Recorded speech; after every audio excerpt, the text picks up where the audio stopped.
boses niya. Katulad mo. Plus Foundation, we believe that care begins with connection and the simplest gestures can create the biggest impact. And through Embrace Plus, we remind everyone that no one should ever have to face their struggles alone. Yes, share nyo naman, every embrace, syempre cares, hope, comfort, yes, and strength. Parang kailangan mo, buti na nagpunta ka dito. Kaya, help is help really. Totoo! Help is always within reach dahil hindi tayo nag-iisa. Lahat tayo deserve to be seen and valued, and I can hear you all. Para kailangan natin Ayun na lang ang nag-aaral nila. Kasama niyo ang Embrace Plus, campaign brought to us by the DigiPlus Foundation para magbigay ng suporta sa mga may hinaharap ng mental health challenges, which is perfect for this year because we are actually celebrating the Mental Health Awareness Month and offer direct assistance and information dissemination through their helplines. So just visit our Facebook page, Embrace Plus. Malaking impact sa buhay ng isang tao. That is right! Kaya naman, this time, BPO's TJ, ipupulot ulit tayo ng dalawang wishes mula sa ating wish box. Yes, at para tulungan tayo to make more wishes come true, kasama natin ang Asia's limitless star, Miss Julian San Jose.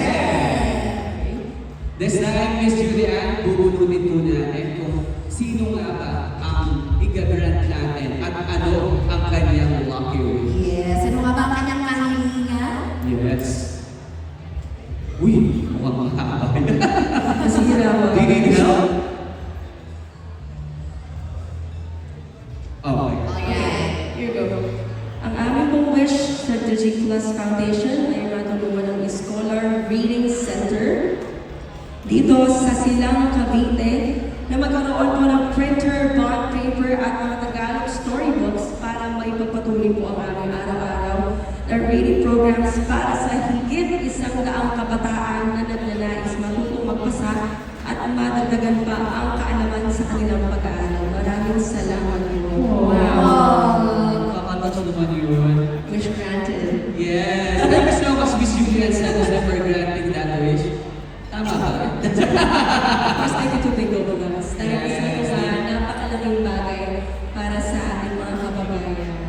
Yes, I couldn't agree more. So kung you know what, BPO Semi, Miss Julian San Jose, ang sarap i-digest ng ganitong klaseng mga wish. Kasi kanina pa, no, simula sa pinakaunang hiling na ginagrant, up to now, hindi siya kahilingan just for their own selves, di ba? It's for the benefit of other people. Grabe. Yes, and yun yung nakakatuwa because in this type of moments, di ba na nakakita na wala yung pagiging selfish eh. No, there's no room for selfishness because lagi natin inisip, or most of our wishers thinks what's the best for their people or for the community that they are in. Yes, and that's the beauty, no? That's the beauty of being collectivistic of Filipinos. Eh. Since we value relationship, we value people, we value empathy, we just don't want to ensure na tayo lang ang nagbe-benefit of the joy itself. Gusto natin ang makarami ang nakikinang. Yes, and I sure na kasi natin talaga mga Pino, bukod sa pagiging resilient ay matulungin din tayo sa isa't isa, especially in times of need. Yes. At isa pa lang yan. Kasi sa sinabi ni BPO Steffi kanina, dalawa ang igagrant pa nating wish. So after that wish, bubunot ulit tayo.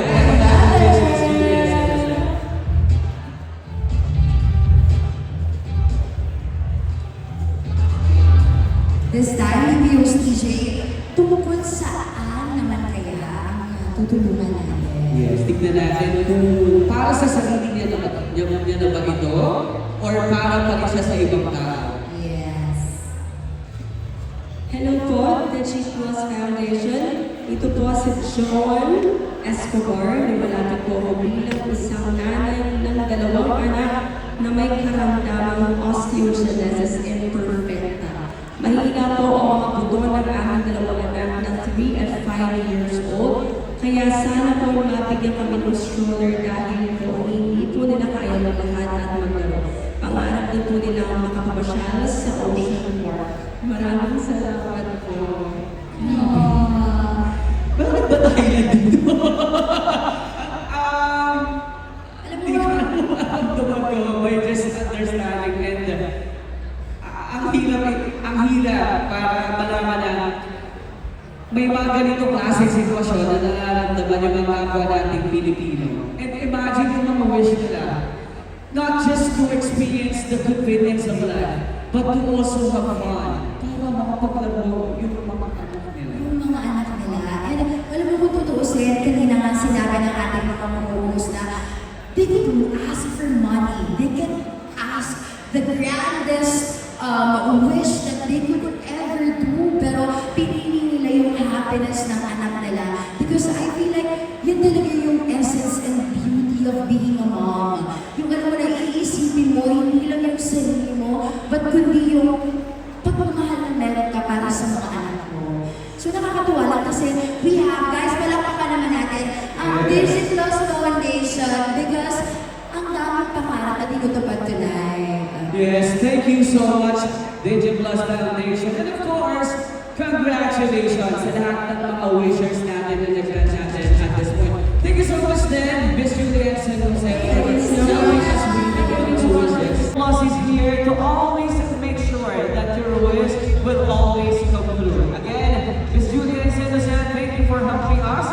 But at this point of time, we would also like to thank our sponsors and acknowledge the help that they give for our event. Yes, of course, we have there the Pay and Go official online payment partner. We also have